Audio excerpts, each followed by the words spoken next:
এ যেন চিংড়ির রেণু আহরণের মহোৎসব। প্রকাশ্য দিবালোকে বরগুনার পায়রা, বলেশ্বর ও বিষখালী নদীতে এমন কর্মযজ্ঞ হাজার হাজার স্থানীয় অধিবাসীদের।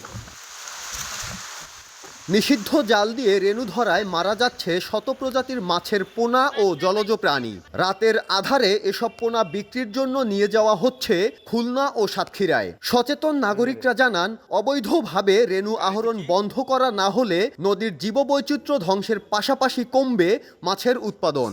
এখন ওই পোনা ছাড়া আর কোনো মাছ তো নাই, ওই অবরোধ দিয়ে দিচ্ছে না আবার।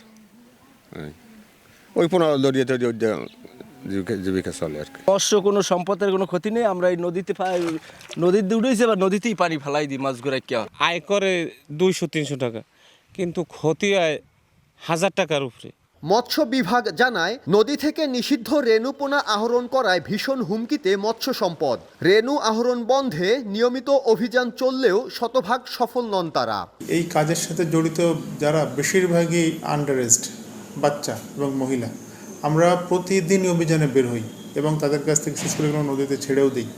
তারপর আমরা 100% আসলে কভারেজ করতে পারিনি। স্থানীয় পাইকারের কাছে একটি রেণু 1 টাকা দরে বিক্রি করেন আহরণকারীরা, পরে তা বিভিন্ন মূল্যে বিক্রি করেন পাইকাররা।